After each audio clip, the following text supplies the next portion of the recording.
Hello everyone, welcome to our channel Shraddha Saral math. देख पे तुमकर यही रविवार 22 नवेम्बर तुम विज्ञान परीक्षा 3 साइंस टेस्ट 3 अच्छी। यह पूर्वर तुमकर पे दुईटी टेस्ट हो सारी विज्ञान मैथ्र पे 3टी टेस्ट हो सारी। देख पे तुमने जदि रेगुलर क्लास अटेंड करने चाहूच और एग्जाम गुड़ी अटेंड करने चाहूच ताहले पे चैनल को सब्सक्राइब करी बेल को प्रेस कर। बेल को प्रेस करी ऑल को प्रेस कर प्लानी ऑल को प्रेस करें ही तुमको मु जहाँ रेगुलर क्लास नौ जहाँ तुम टेस्ट रखुची तुमको नोटिफिकेशन आसो आ तुम से क्लास को भी अटेंड कर तुमने एग्जाम को अटेंड कर। देख पे तुम टाइमिंग हूँ क्लास पे तुम मंगलवार दिन गुरुवार दिन और शनिवार दिन पे मंगल गुरु और शनि यही 3 दिन पे सका 7 और संध्या 7 पे सका 7 संध्या 7 तुम लाइव क्लास रोचे आ तुम पे मैथ टेस्ट और साइंस टेस्ट प्रति रविवार पे प्रति रविवार तुम गोटे दिन मैथ हेले आउ नेक्स्ट रविवार तुम साइंस रोचे यहीपर तुम टेस्ट क्लास सहित तुम टेस्ट हो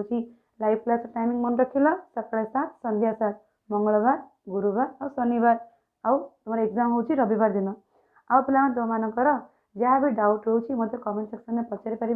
मुझे पे यही लाइव क्लास रे ही तुमको डाउट क्लियर करी। ठीक अच्छे आ देख तुमको पे यही रविवार 22 नवेम्बर दिन 10टा ରୁ 11टा पे तुम एग्जाम को अटेंड कर 10टा ରୁ 11टा मध्य ही एग्जाम को अटेंड कर पे किंतु तुमको रैंक जब आसबार अच्छी तुमको भल नंबर रखिपार अच्छी और रैंक आसबार अच्छी ताहले पे ठीक से पढ़ एग्जाम को 10टा ରୁ 11टा मध्य अटेंड कर तुमको भल मार्क थी तुमने टॉप 3 रे आसबार चांस अच्छी। तुम रिजल्ट पे जहाँ तुम एग्जाम दे रिजल्ट मुझे तुमकर सोमवार दिन भितर पे रविवार सोमवार ये 2 दिन भितर तुम रिजल्ट डिक्लेयर करी तुमकर पे किपर एग्जाम को अटेंड कर शुणी नि। देख पे मु रविवार दिन तुम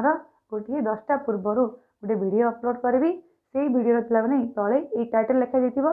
तो वीडियो तले टाइटल था कि नहीं से टाइटल साइड गोटे एपरी एरो मार्क थी एरो मार्क को क्लिक कले गोटे डिस्क्रिप्शन बॉक्स खोल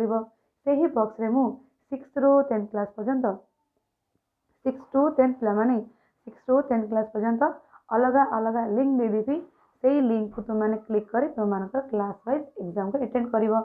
6 ରୁ 10 पे 6 ରୁ 10 मु अलग अलग कर गोटे गोटे लिंक दे देवी तुम से लिंक को क्लिक कर तुम 7th क्लास तो 7th क्लास तले जहाँ लिंक देती से लिंक को क्लिक कले तुम आगे गोटे क्वेश्चन पेपर आसो से क्वेश्चन पेपर मल्टीपल चॉइस थी पे मैंने से मल्टीपल चॉइस तुम जहाँ आंसर ठीक थी ठीक कर लास्ट क्वेश्चन सब सरला सबमिट बटन मारे